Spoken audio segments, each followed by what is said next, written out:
মুসলমান, আমাদের হায়াতের মালিক কে? আমাদের রিস্কের মালিক কে? মুসলমান, আমরা কার গোলাম? আরো জোরে বলেন, কার গোলাম? আমরা কি আমেরিকার গোলাম, মোদির গোলাম, রাশিয়ার গোলাম? মুসলমান এক আল্লাহর গোলাম, ঠিক কিনা বলেন? মুসলমান, আসমান কার, জমিন কার? সারা পৃথিবীর মালিক মাশাআল্লাহ। আসমান যার, জমিন যার, সারা পৃথিবীর মালিক যিনি আমাদেরকে সৃষ্টি করেছেন। এতক্ষণ পর্যন্ত আমরা তার জবানের কালাম, কালামুল্লাহ, কোরআনুল হাকিম, কোরআনুল কারীমের তেলাওয়াত আমি করেছি, আপনারা শুনেছেন তো? যদি হৃদয়ের কান দিয়ে শুনে থাকেন, মোহাব্বতের সাথে শুনে থাকেন, নিঃসন্দেহে এক একটি হারফের বিনিময়ে আল্লাহ তাআলা আমাদের আমল নামায় কম পক্ষে 10টি করে নেকি দান করেছেন। কয়টা করে নেকি? 10টি করে নেকি। যদি আমি 10,000 শব্দ পড়ি, 1 লক্ষ নেকির মালিক আমরা হয়ে গেছি।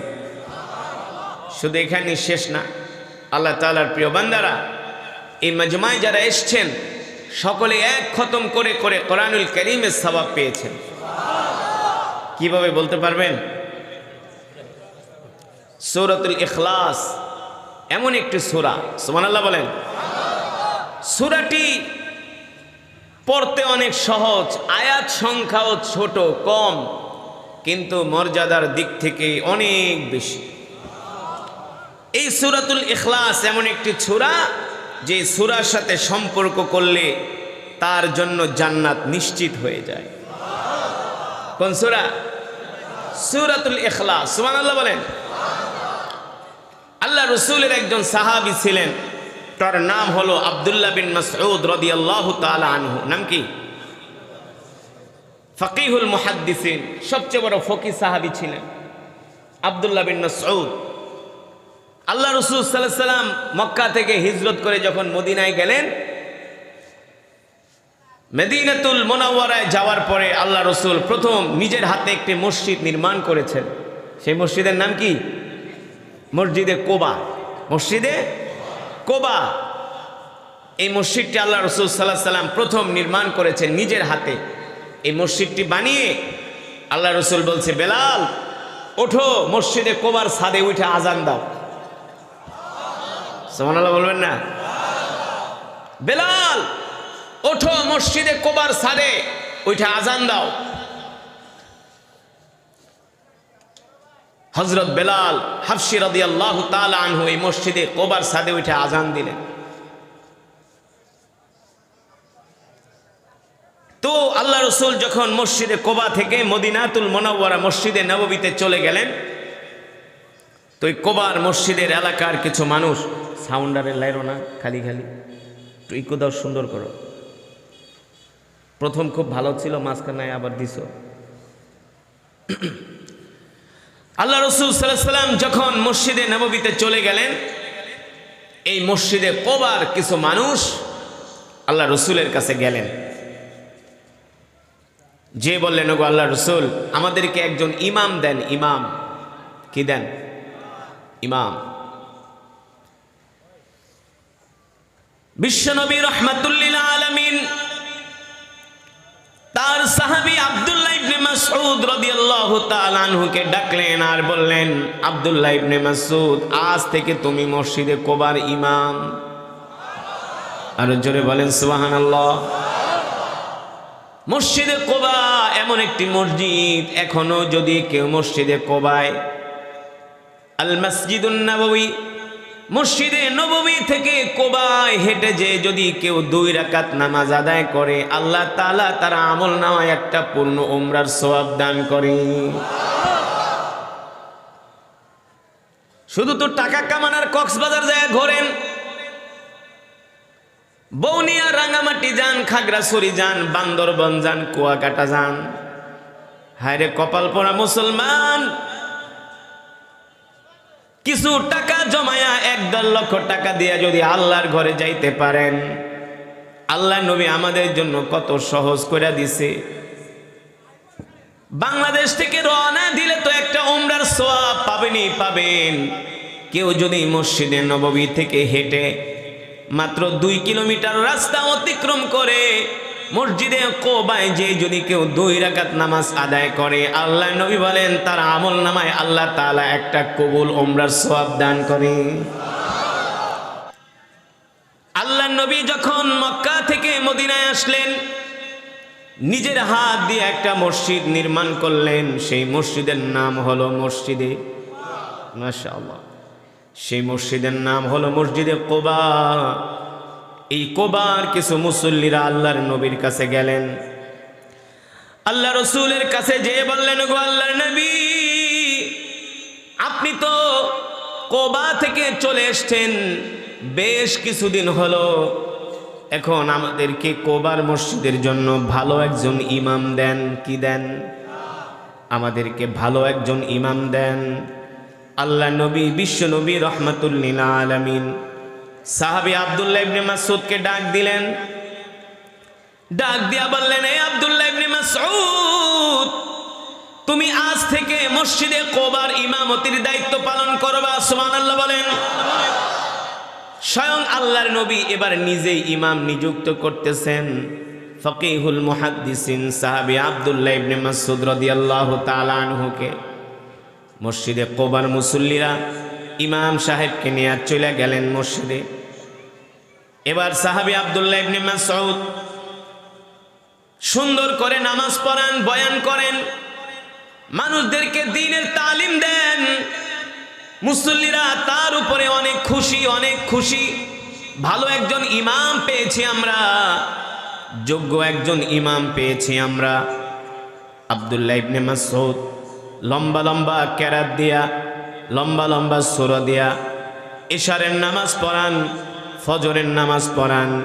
কিন্তু প্রতিদিন আব্দুল্লাহ ইবনে মাসউদ ফজরের নামাজের শেষ রাকাতে প্রায় মাঝে মাঝে সূরাতুল ইখলাস তেলাওয়াত করে। কোন সূরা? প্রায় মাঝে মাঝে, ম্যাক্সিমাম দিন সূরাতুল ইখলাস তেলাওয়াত করে।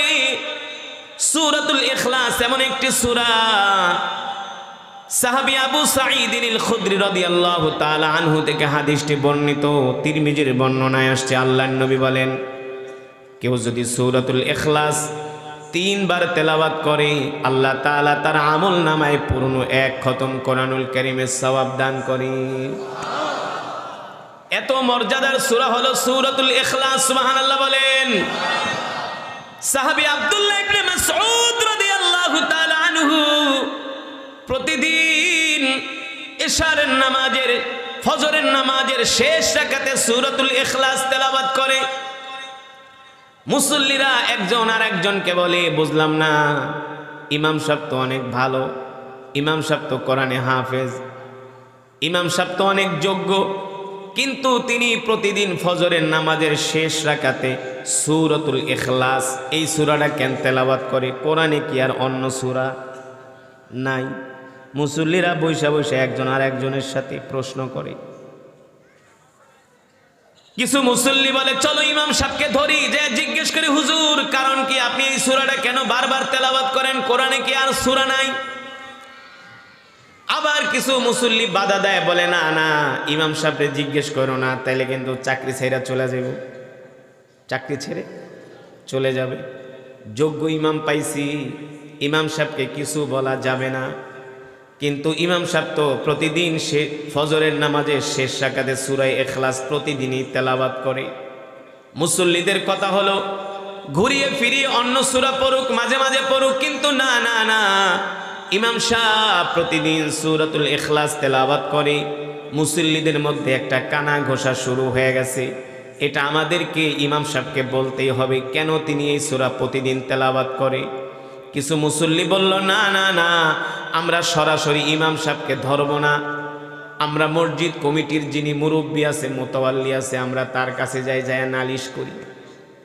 এবার মুসল্লিরা যায়া মসজিদে কোবার মোতাওয়াল্লিকে নালিশ করলেন আর বললেন, শোনেন, আমাদের ইমাম তো অনেক যোগ্য, কিন্তু ইমাম তো প্রতিদিন ফজরের নামাজের শেষ রাকাতে সূরা ইখলাস তেলাওয়াত করে। আমরা চাই ইমাম সাহেব অন্য সূরা তেলাওয়াত করুক। এবার মসজিদের মুতাওয়াল্লি বলে, আজকে যদি ইমাম সাহেব ফজরের নামাজের শেষ রাকাতে সূরা ইখলাস তেলাওয়াত করে, তাহলে আমরা সরাসরি ইমাম সাহেবকে বলবো যে হুজুর আপনি এই সূরা কেন পড়েন? আরেকজন মুসল্লি উঠা বলে, না না না, ইমাম সাহেবকে বললে ইমাম সাহেব রাগ করবে, ইমাম সাহেব কষ্ট পাবে, ইমামতি ছেড়ে চলে যাবে। তাহলে আমরা একটা কাজ করি, যিনি ইমামের ইমাম আমরা তার কাছে যাই নালিশ করি। তিনি কে? বিশ্বনবী রাহমাতুল্লিল, সুবহানাল্লাহ বলে। মসজিদ কমিটির মুতাল্লি বলে, ঠিক আছে তাহলে আমরা আল্লাহর নবীর দরবারে যাব আগামীকাল। দেখো আগামীকাল হুজুর কোন সূরা পড়ে। আজকে তো মুসল্লিরা একেবারে সবাই আগে আগে মসজিদে চলে আসছে, দেখবো আজকে ইমাম সাহেব কোন সূরা পড়ে। কোন সূরা? আমরা হইলিতে যায়া পিছন থেকে হুজুরে ধরতাম, মিয়া পাইছেন কি, বেতন দিয়ে আপনারা রাখছি, এক সূরা বারবার কেন পড়েন? হ্যাঁ, আমাদের সমাজে কিছু মুসল্লি আছে ইমাম সাহেবের পিছনে নামাজ পড়ে আবার ইমামের বদনাম করে। হ্যাঁ, এগুলো হলো মুনাফিক। এগুলা কি? মুনাফিক। যে ইমামের পিছনে তুমি নামাজ পড়লা আবার সেই ইমামের গিবাত গাও। আরে ইমামের দুই একটা দোষ ত্রুটি থাকতে পারে, ইমাম তো আর ফেরেশতা না, নবীও না, সে তো তোমার মতোই মানুষ।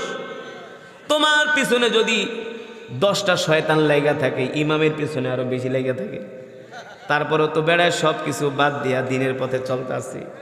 আর বর্তমানে বাংলাদেশের ইমাম সাহেব যে বেতন দেয়, এই বেতন দিয়ে এখন আর সংসার চলে না। চলে? উত্তরবঙ্গে গেছে ওয়াজ করতে আরো 6-7 বছর আগে। মাওলানা মাহফুজুল হক সাহেব জামিয়া রহমানিয়ার, মঞ্জুরুল ইসলাম আফেন্দি, অনেক বড় আলেম তারা। তো এক ইমাম সাহেব ডাক দিয়েছে, হুজুর এদিকে আহেন। কি করেন? কয় ইমামতি। কয় বেতন পান কত? কয় হুজুর বেতন পাই 2200 টাকা। কত? কয় হুজুর 2200 বেতন পাই, 6 মাস বাকি।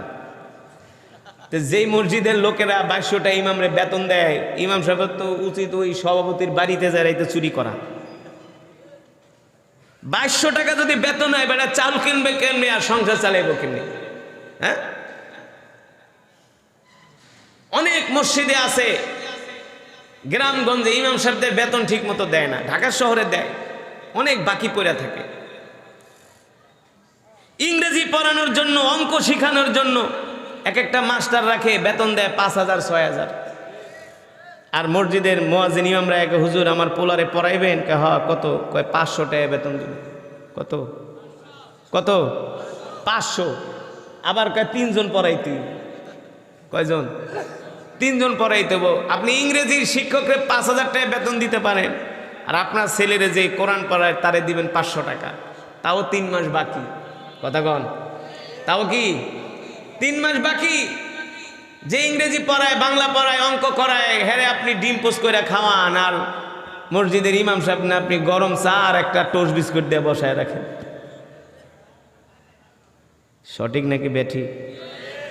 হ্যাঁ, বানায় বলছি? মিয়া অনেক হুজুর এসে আমাদেরকে বলে,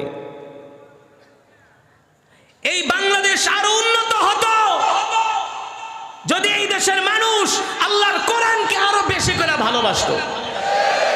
মালয়েশিয়া পৃথিবীর একটা ধনী রাষ্ট্র, যাকে বলা হয় সেকেন্ড আমেরিকা। মালয়েশিয়া তো উন্নত হওয়ার কারণ কি জানেন? মালয়েশিয়া তো উন্নত হওয়ার কারণ হলো, মালয়েশিয়ার একটা ড্রাইভারও আব্দুর রহমান সুদাইসির মতো কোরআন পড়তে জানে।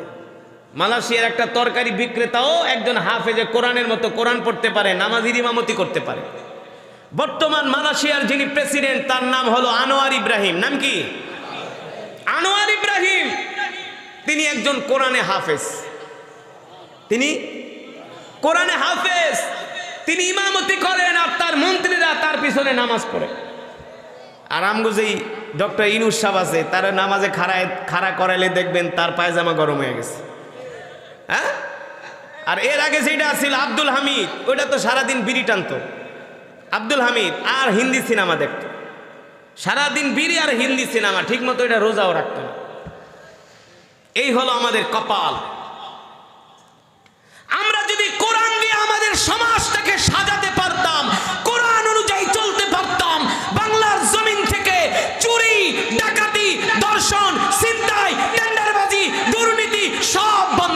তো? কথা কন। যে কোরআন আমি আপনাদের সামনে পড়লাম, এই কোরআন তো শুধু মূলত তেলাওয়াত শোনার জন্য নাজিল হয় নাই। এই কোরআন শুধু তাবিজ লেখার জন্য নাজিল হয় নাই। তাবিজ, এখন তো আমরা কোরআন দিয়া তাবিজ দেই, কি করি? কোরআন দিয়া পানি পড়া দেই, জারফুক দেই। বাপ মরে গেলে 40 দিন পরে 40 জন ইমাম দাওয়াত দিয়া 10টা গরু জবাই করাই, আমরা এলাকার সব মানুষকে খিচুড়ি খাওয়াই। আসলে এই কারণে কোরআন নাজিল হয় নাই। আল্লাহর কসম করে বলি, কোরআন নাজিল হয়েছে। আল্লাহ তাআলা কোরআনুল কারীমে বলছেন, আলা লাহুল খালক ওয়াল আমর তাবারাকাল্লাহু রাব্বুল আলামিন। নবী আপনি বলে দেন, আসমান যার, আইন চলবে তার, সৃষ্টি যার, বিধান চলবে তার। কোরআন নাজিল হয়েছে, কোরআন দিয়ে রাষ্ট্র পরিচালনা করতে হবে। কি পরিচালনা করতে হবে? কোরআন দিয়ে মন্ত্রণালয় চলবে, কোরআন দিয়ে অর্থ মন্ত্রণালয়, পররাষ্ট্র মন্ত্রণালয় চলবে, কোরআন দিয়ে বাংলাদেশ চলবে। সারা পৃথিবীর মুসলমানরা কোরআনকে সংবিধান হিসাবে মেনে নিবে। কিন্তু দুঃখের বিষয়, মাদ্রাসার ছাত্র ছাড়া আমাদের দেশের মেজরিটি পার্সেন্ট মুসলমান কোরআন পড়তে জানে না। রাগ করতেছেন? রাগ করতেছেন? কোন পারেন? সহি করে পড়তে পারেন? 10টা সূরা জিগেলেও পারবেন না, 10টা সূরা জিজ্ঞেস করলেও পারবেন না। ম্যাথমেটিক্স, ম্যাথের অঙ্কগুলো করতে পারেন, কমার্স নিয়ে পড়েন, সায়েন্স পড়েন, ইংলিশ পারেন, সব পারেন, বিচার, সাল্লিশ, মাতবরি সব পারেন। আর যদি কই সূরা ফাতিহাটা একটু পড়া শোনান, কেমনে পড়ে জানেন? আলহামদুলিল্লাহি রাব্বিল আলামিন আর রহমানির রহিম মালিকি ইয়াউমিদ্দিন ইয়াকা না'বুদু ওয়া ইয়াকা নাস্তাঈন। ফেরেশতারা পিড়াইবার ইয়াকা না'বুদু ওয়া ইয়াকা নাস্তাঈন, এটাই শিখাইছস। এই যে 60 বছর নামাজ পড়লেন, কোরআন সহি হয় না, এই নামাজ আল্লাহর দরবারে কবুল? রাগ করে না? রাগ করতেছেন? রাগ করবেন না। যেটা বলছিলাম, আল্লাহর বান্দারা মসজিদে কুবার মুসল্লিরা মুতাল্লিকে বললেন, চলেন চলেন আমরা আল্লাহর নবীর কাছে যাই। আজকে যদি ইমাম সাহেব ফজরের নামাজের শেষ রাকাতে সূরা ইখলাস তেলাওয়াত করে, তাহলে আমরা আজকে আল্লাহর নবীর কাছে যাইয়া ইমাম সাহেবের বিরুদ্ধে নালিশ করব। মুসল্লিরা আগে আগে চলে এসছে নামাজ পড়ার জন্য। ইমাম সাহেব দাঁড়ায় গেলেন, ফজরের নামাজ পড়তেছে। প্রথম 1 রাকাত পড়লেন, দ্বিতীয় রাকাতে দাঁড়ালো। ইমাম সাহেব পড়তেছে, আলহামদুলিল্লাহি রাব্বিল আলামিন আর রহমানির রহিম মালিকি ইয়াউমিদ্দিন ইয়াকা না'বুদু ওয়া ইয়াকা নাস্তাঈন ইহদিনাস সিরাতাল মুস্তাকিম সিরাতাল লাযীনা আন'আমতা আলাইহিম গায়রিল মাগদুবি আলাইহিম ওয়ালাদ-দাল্লিন।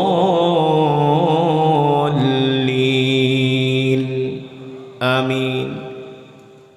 মুসল্লিরা মনে করছিল আজকে ইমাম সাহেব অন্য সূরা পড়বে, কিন্তু না না না, আজকেও ইমাম সাহেব পড়তেছে বিসমিল্লাহির রহমানির রহিম কুল হুয়াল্লাহু আহাদ আল্লাহুস সামাদ লাম ইয়ালিদ ওয়া লাম ইউলাদ ওয়া লাম ইয়াকুল লাহু কুফুয়ান আহাদ। সুবহানাল্লাহ বলেন। আজকেও ইমাম সাহেব ফজরের নামাজের শেষ রাকাতে সূরাতুল ইখলাস থেকে তেলাওয়াত করছে। ইমাম সাহেব সালাম ফিরালেন, আসসালামু আলাইকুম ওয়া রাহমাতুল্লাহ, আসসালামু আলাইকুম ওয়া রাহমাতুল্লাহ। এবার এক মুসল্লি আর এক মুসল্লির দিকে তাকায় আর বলে, চলো চলো আর দেরি করব না, এখনই যায়া আল্লাহর নবীর কাছে ইমাম সাহেবের বিরুদ্ধে নালিশ করব। মসজিদে কুবার মুসল্লিরা ফজরের নামাজ পড়া তারা রওনা হয়ে গেলেন মসজিদে নববীতে। আল্লাহর নবী বিশ্ব নবী রাহমাতুল লিল আলামিন ফজরের নামাজ পড়া মসজিদে বসে বসে আল্লাহর নবী জিকির করতেছেন। আর দেখেন মসজিদে কুবার একদল মুসল্লি মসজিদে নববীতে হাজির হয়ে গেছে। আল্লাহর নবী তাদেরকে দেখা মুস্কি মুস্কি হাসতেছেন। আল্লাহ রাসূলের হাসার কারণ হলো, গতকাল রাত্রেই আল্লাহ তাআলা জিব্রাইলকে পাঠাইছে আল্লাহর নবীর কাছে। আরো আস্তে কোন সুবহানাল্লাহ। কে পাঠিয়েছেন? আল্লাহ তাআলা জিব্রাইলকে পাঠিয়েছেন। জিব্রাইল আলাইহিস সালাম যায় বলে, ওগো আল্লাহর নবী, আগামীকাল ফজরের পরে আপনার সাহাবী আব্দুল্লাহ ইবনে মাসউদের নামে একটা বিচার নিয়ে আসবে আপনার কাছে। কি নিয়ে আসবে?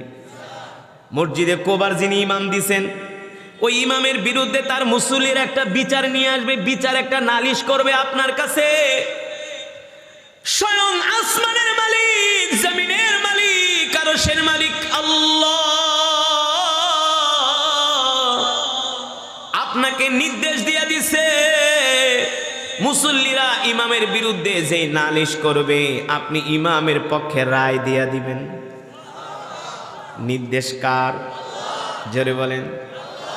আল্লাহ তাআলার নির্দেশ। এবার মুসল্লিরা আল্লাহ নবীর সাথে যখন সাক্ষাৎ করতে আসছে, আল্লাহ নবী মুসল্লিদেরকে দেখা মুস্কি মুস্কি হাসতেছে। আল্লাহ নবী তো জানে কেন আইছে, আগেই তো জিবরাইল জানাই দিছে, ওহির মাধ্যমে তো আগেই জানিয়ে দিয়েছেন। এবার আল্লাহর নবী মসজিদে কোবার মুসল্লিদেরকে বললেন, ইজলিসু হুনা, এই জায়গায় বসো। কেন এসছো তোমরা বলো।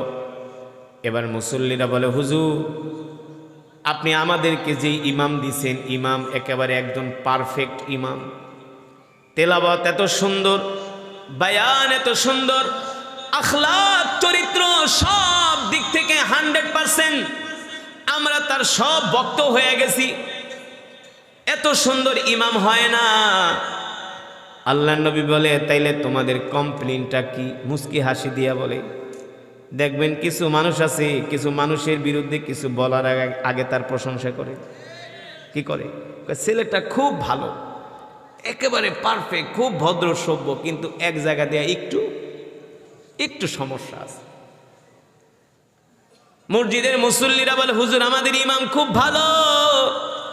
আল্লাহ নবী বলে, সব ভালো হইলে তাহলে তার বিরুদ্ধে তোমাদের কি নালিশ বলো। মসজিদ কমিটির মুতাল্লি বলে, হুজুর আমাদের ইমামের দোষ হলো তিনি প্রতিদিন ফজরের নামাজের শেষ রাকাতে সূরা ইখলাস তেলাওয়াত করে। আল্লাহ নবী বলে, এটা কি এই জন্য কি তোমরা আমার কাছে নালিশ করতে আসছো? বলে, হ্যাঁ, কোরআনুল কারীমের মধ্যে তো আরো অনেক সূরা আছে, আমাদের ইমাম সাহেব তো চাইলে অন্য সূরা পড়তে পারে, এই সূরা কেন পড়ে? আমরা এই কারণে আপনার কাছে নালিশ করতে আসছি। ওইদিকে আবার সাহাবী আব্দুল্লাহ ইবনে মাসউদ ফজরের নামাজ পড়া মনে মনে চিন্তা করে, কয়েকটা দিন হয়ে গেল আল্লাহর নবীকে দেখি না, আমিও একটু আল্লাহর নবীর সাথে সাক্ষাৎ করতে যাই। সুবহানাল্লাহ বলবেন না? খেলা খেলতেছেন কে? জোরে বলেন কে? আল্লাহু আকবার। সাহাবী আব্দুল্লাহ ইবনে মাসউদ ফজরের পরে নামাজ আদায় করে হাতে তাসবিহ নিয়া মসজিদে কোবা থেকে বের হয়ে গেলেন। সুবহানাল্লাহ, আলহামদুলিল্লাহ, লা ইলাহা ইল্লাল্লাহ, আল্লাহু আকবার জিকির করতে করতে বের হয়ে গেলেন। মসজিদে নববীতে যাচ্ছেন আল্লাহ রসুলের সাথে সাক্ষাৎ করতে। মসজিদে নববীর সিঁড়ির মধ্যে যখন পা দিলেন, দেখেন মসজিদের মুসল্লিরা আল্লাহ নবীর সামনে বসা। আরে ইমামের মুসল্লিরা আল্লাহ নবীর কাছে আসতে ইমাম সাহেবরে জানাই নাই, নিশ্চয়ই এখানে কোনো আছে না, কোনো এখানে কারণ আছে। এবার তো মুসল্লিরা ইমামকে দেখা ভয় পেয়ে গেছে, হুজুর আইছে। ওই বেটা কইছিলাম না কোনো নালিশ টালিশের দরকার নেই, ইমাম সাহেব জানে কেমনে আমরা আইছি। কারে বেটা, ইমাম যে 1 নম্বর ইমাম, বুঝো না? আগেই কইছিলাম দরকার নাই নালিশ টালিশ করা, যেমন আছো তেমন। একজন আরেকজনকে কয় সবগুলার খবর আছে। আরে আমরা যে আল্লাহ রসুলের কাছে আইছি, ইমাম সাহেব কেমনে জানে? আমরাও তো জানি না কেমনে জানে। কিন্তু খেলা খেলছেন কে? আল্লাহু আকবার, জোরে বলেন আল্লাহু আকবার। এবার তো মুসল্লিদের চেহারা ফ্যাকাশে হয়ে গেছে।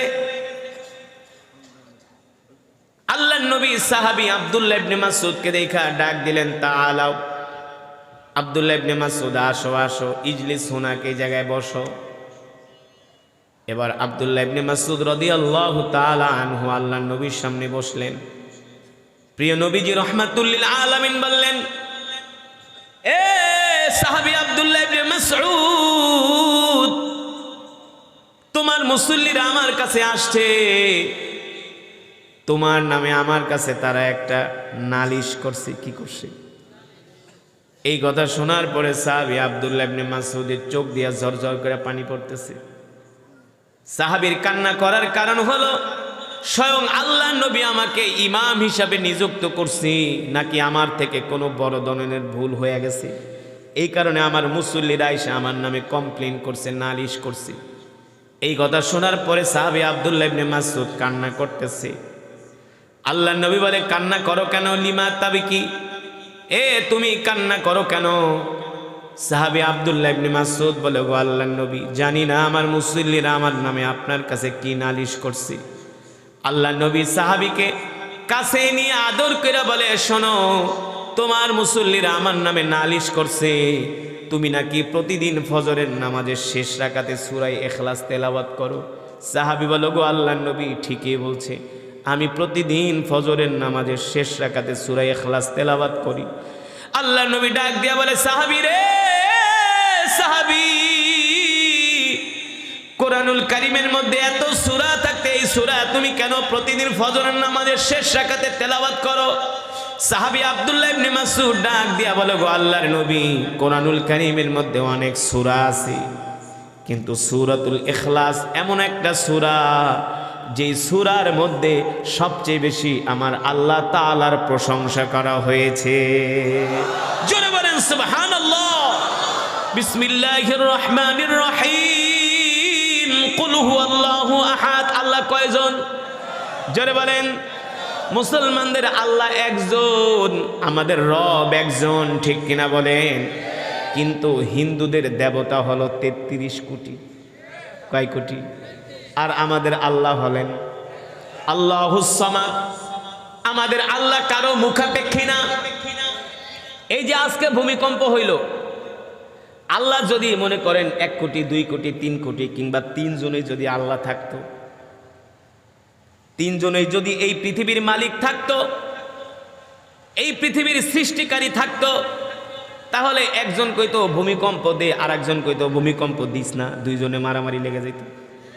হ্যাঁ, কইতো এই এলাকায় একটা মাহফিল হইব, ভূমিকম্প দেখছে, আরেকজন কবে না দে, আরেকজন কবে ওই জায়গায় একটা বিয়ের অনুষ্ঠান আছে, দিস না, গরিব মানুষ, কবে না দে, মারামারি লেগে যেত, ঠিক কিনা বলেন?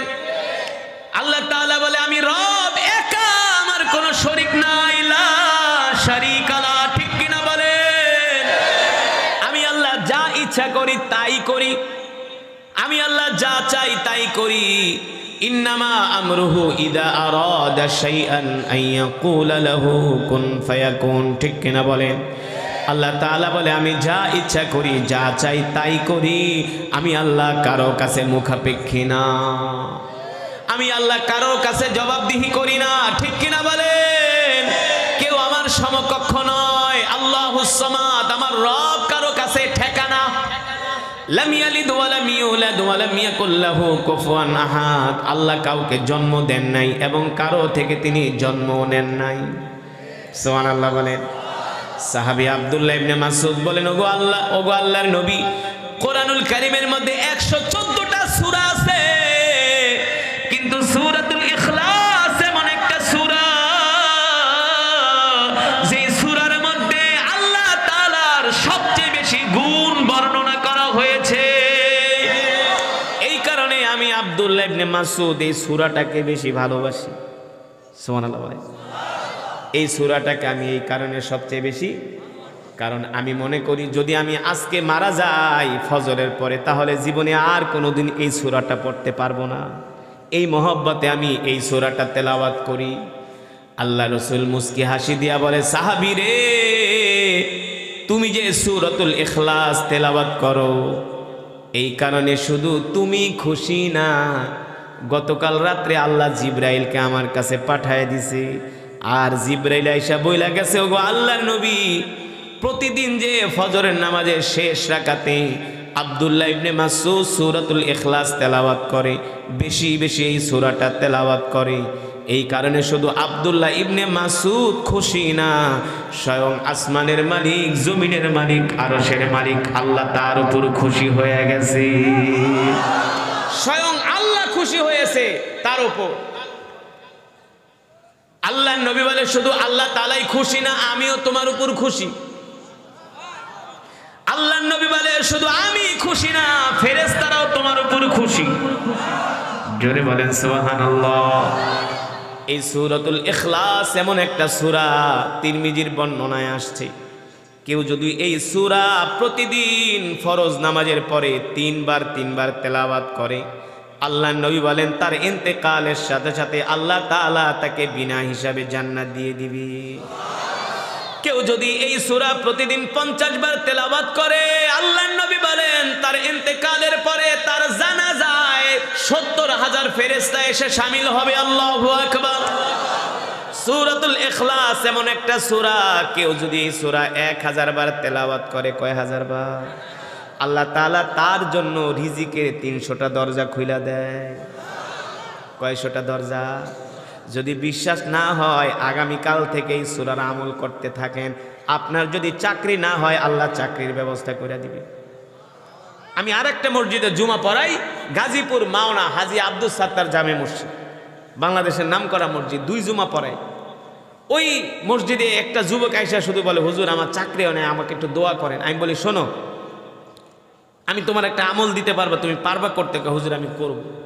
আমি বললাম, তুমি সূরাতুল ইখলাস 1000 বার তেলাওয়াত করবা, 40 দিনে আমলটা করো, দেখো। 40 দিন লাগে নাই, 2-3 সপ্তাহ আমল করার পর হুজুর আমার বাংলাদেশের একটা নাম করা একটা ওষুধ কোম্পানিতে আমার চাকরি হয়েছে, আমার ফার্স্ট স্টার্টিং স্যালারি হচ্ছে 40,000 টাকা। 40,000 টাকা। সিলেটে গেছি, এক পোলা আইসকে, হুজুর আমার একটা আমল শিখিয়ে দেন, আমি লন্ডন যাবো, আমার ভিসা হয় না। কৌবা খারি সাহেব একটা আমল শিখায় দেখ করে, বাহ লন্ডন যাম, কিন্তু আমি ভিসা পাসপোর্ট পাই না, আমারে ভিসা দেয় না, শুধু রিজেক্ট করে বারবার। সিলেটটা ভাষায় বলতেছি। আমি বলি, আমি তোমাকে একটা আমল দিবা, পারবা? খিতা আমল দিবা রে, বা চিন্তা করিও না। আমি বলি, শোনো, তুমি 1000 বার সূরা ইখলাস পড়বা প্রতিদিন, 40 দিন পড়ো, 41 না হইলে 240, 240 না হইলে 340, তুমি পড়তে দেখো তোমার ভিসা হবেই হবে। তো সে কি করছে, তসবিহ কিনে এই সূরার আমল করতে শুরু করছে। তা আমি গেলাম পরের বছর ওয়াজে, আইসা কয়ে, খিতা খাজি সাহেব কি আমল শিখাই দিলা রে, বা কোনো লাভ তো হইল না। আমি কই, তুমি কি আমল করছো? কয়, করছি। মানে তুমি খিতা খাও না খাও, সারা রাত না ঘুমায় শুধু সূরা ইখলাসই পড়ছি, কিন্তু আমি তো ভিসা পাই নাই। আমি বলছি, সত্যি পড়ছো? কাহা বিশ্বাস করো না, 1000-এর তসবিহ কিনছি। আমি নামাজ পড়ছো? পাশের ওর কাজিন কয়, হুজুর এক ওয়াক্ত নামাজও পড়ে না। তা আমার দেশের মানুষের সব হইলো, সব করতে রাজি আছে, মাগার নামাজ পড়তে রাজি নেই। হ্যাঁ, আর এখন তো শীতের দিন আইছে, এখন তো নামাজ পড়া মানে কি এত সোজা না। এই শীতের দিনে ঠান্ডা পানি দিয়ে উজু করে নামাজ পড়া এত সোজা না, সোজা না।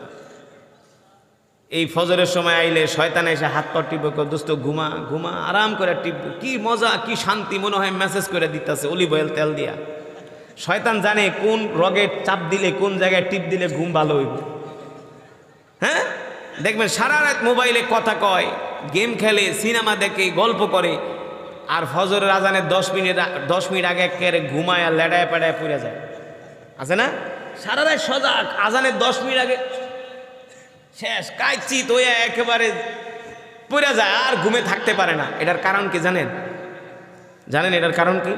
হাদিস শরীফে আসছে, শয়তান আইসা মানুষের মাসাজ করে, মাসাজ, শরীর টিপা দেয়, ঘাট টিপে, চুল টিপে, মাথা টিপে।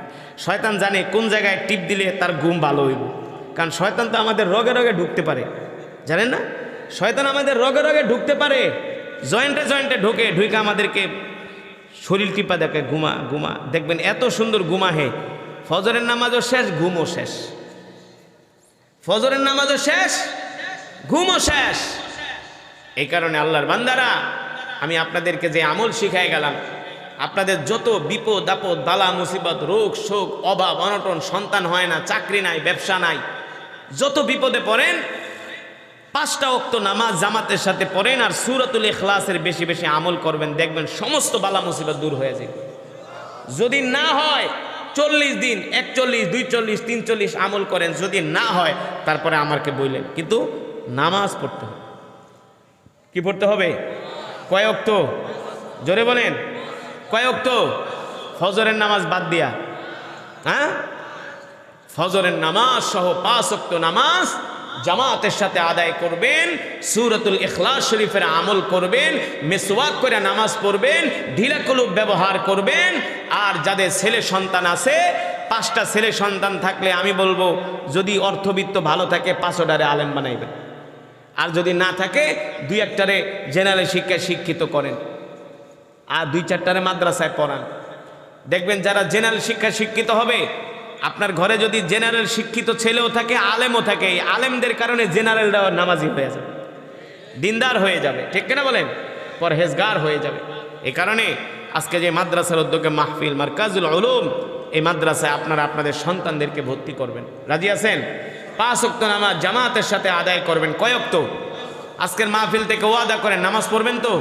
হাত ওঠান, ডাক দেন ইয়া আল্লাহ, আরো জোরে বলেন ইয়া আল্লাহ।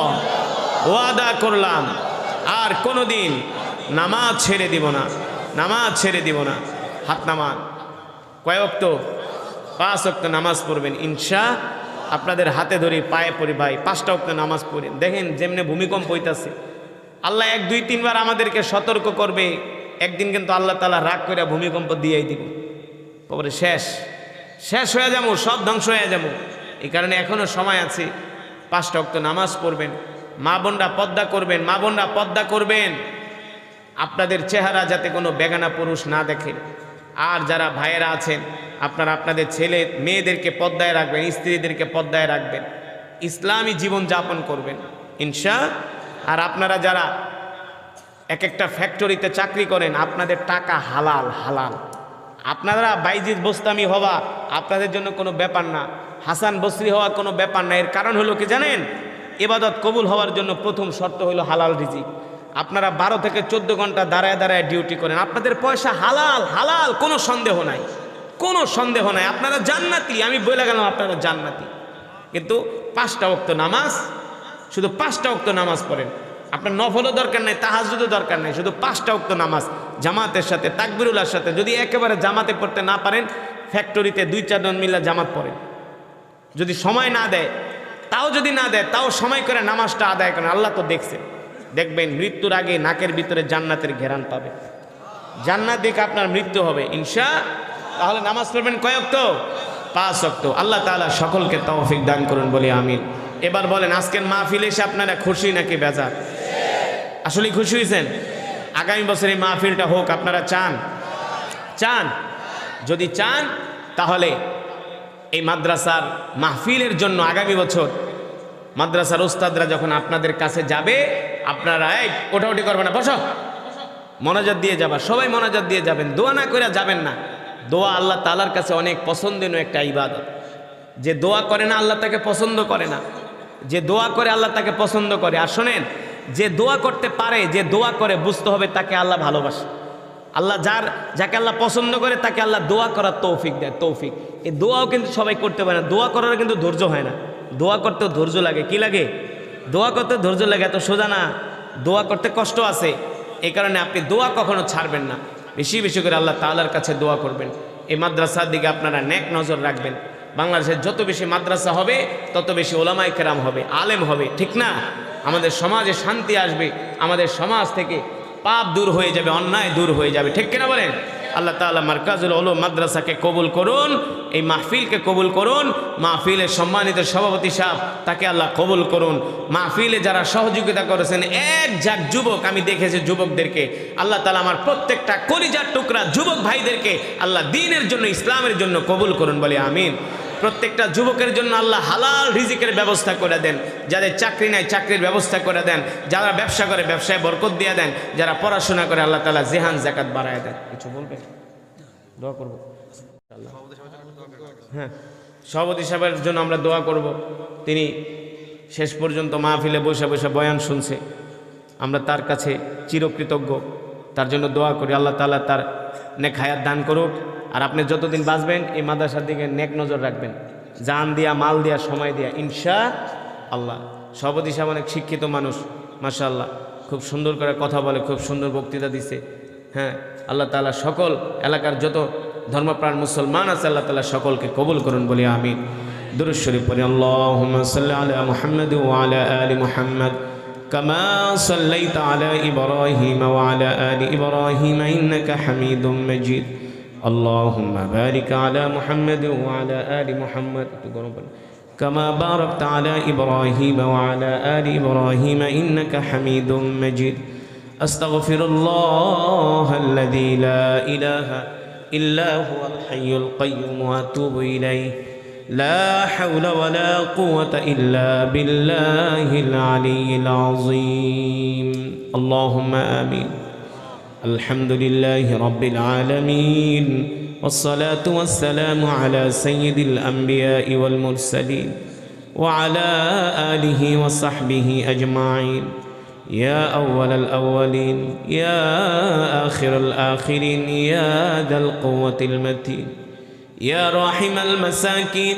يا أرحم الراحمين يا أرحم الراحمين يا أرحم الراحمين يا علي يا عظيم يا حليم يا كريم يا رب لك الحمد كما ينبغي لجلال وجهك وعظيم سلطانك أي সারা পৃথিবীর মালিক আসমান জমিনের মালিক একচ্ছত্র ক্ষমতার মালিক আল্লাহ মাবুদ মাওলা গো আমরা নাফরমান আপনি রহমান এই গভীর রজনীতে গুনার বোঝা মাথায় নিয়া ভিক্ষুকের মতো দুইখানা হাত উঠিয়েছি আল্লাহ আল্লাহ তাআলা মেহেরবানি করে আজকের এই মাহফিলকে কবুল করে নেন এই মাজমাকে কবুল করে নেন আল্লাহ তাআলা এই মাহফিলের সওয়াব কোটি কোটি গুণ বাড়িয়ে প্যারা নবীজির রওজায়ে আতহারে পৌঁছে দেন প্যারা নবীজির পরিবার পরিজন আহলে বাইতদের আর রাহপাকের হাদিয়া পৌঁছে দেন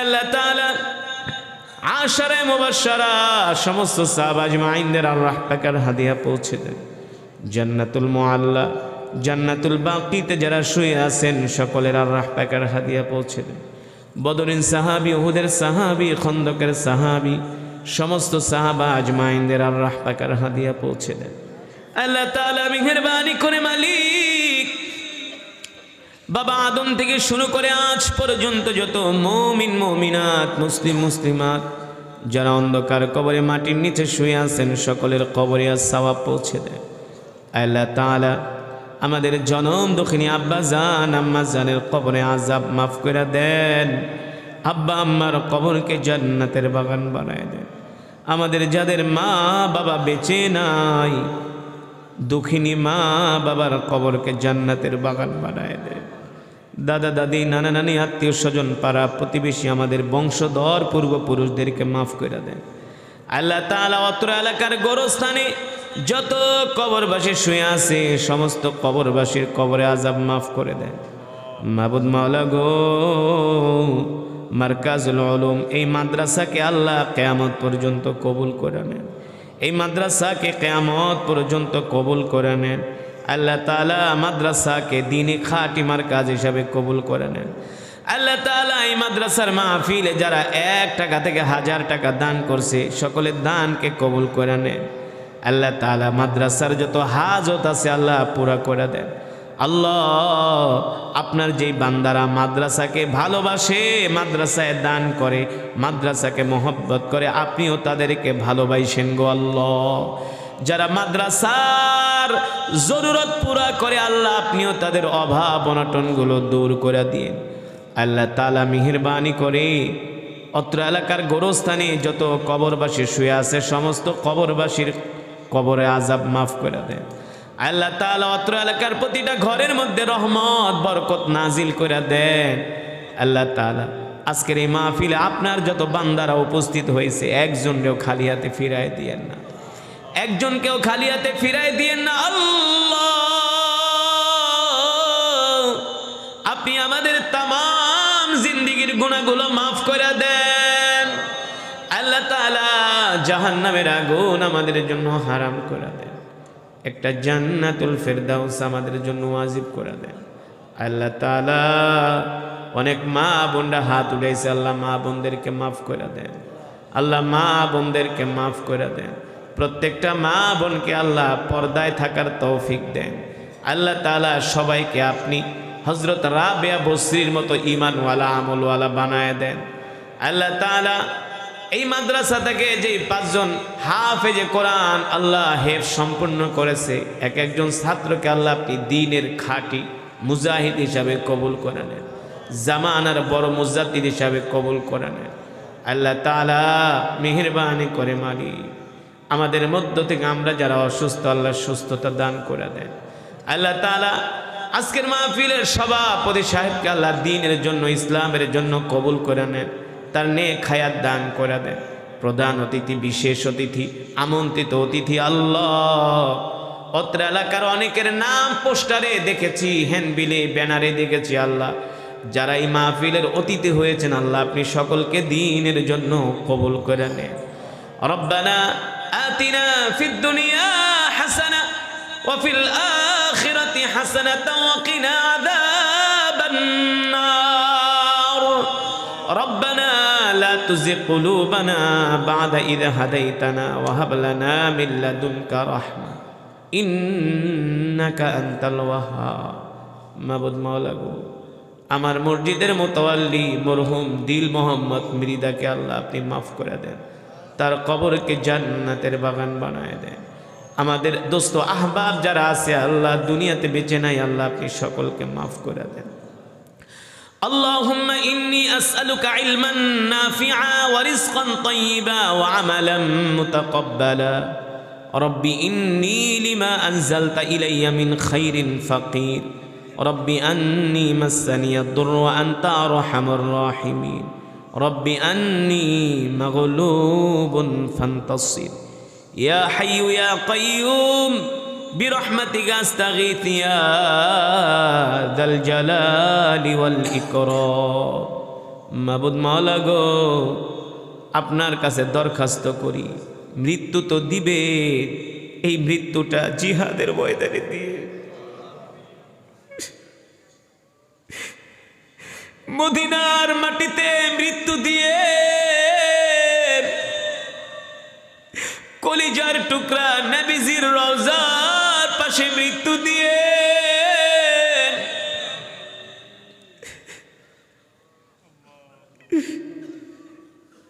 রমজান মাসে রোজা অবস্থায় শুক্রবারে জুমার দিনে মৃত্যু দিন, ফজরের সময় মৃত্যু দিয়ে, মৃত্যুর সময় কষ্ট দিয়ে না, কষ্ট দিয়ে না, মৃত্যুর সময় কষ্ট দিয়ে না আল্লাহ, ওই কবরের আযাব সইতে পারবো না আল্লাহ। ইয়া আরহামার রাহিমিন, আমাদের গুনাহগুলো মাফ করে দে, জাহান্নামের আগুন হারাম করে দে আল্লাহ। রোগে শোকে মৃত্যু দিয়েন না আল্লাহ। মাবুদ গো, আর অসুস্থতা দিয়েন না গো মাবুদ। আমাদেরকে কারো হাতের বোঝা, কারো ঘাড়ের বোঝা বানায়েন না আল্লাহ। আল্লাহ, সুস্থতার সাথে যেন আপনার সামনে যাইতে পারি আল্লাহ, ঈমান নিয়ে যাইতে পারি আল্লাহ, আমাদেরকে কবুল করে দেন আল্লাহ তাআলা। আমাদের নাফরমানির কারণে, গুনার কারণে আমাদেরকে বড় বড় রোগ দিয়েন না, ক্যান্সারের মতো রোগ আমাদেরকে দিয়েন না আল্লাহ। অনেকে অসুস্থ, কিডনি নষ্ট হয়ে গেছে, লিভারের সমস্যা, হার্টের সমস্যা, স্ট্রোক করছে আল্লাহ। আল্লাহ আপনি সকলকে সুস্থতা দান করে দেন আল্লাহ, আমাদের ঘরের ভিতরে শান্তি দিয়ে দেন, সমস্ত বালা মুসিবত থেকে আল্লাহ হেফাজত করে। সুবহান রব্বিকা রব্বিল ইজ্জাতি আম্মা ইয়াসিফুন ওয়া সালামুন আলাল মুরসালিন ওয়ালহামদুলিল্লাহি রাব্বিল আলামিন। দুরূদ শরীফ পড়ে আল্লাহুম্মা সাল্লি আলা মুহাম্মদ।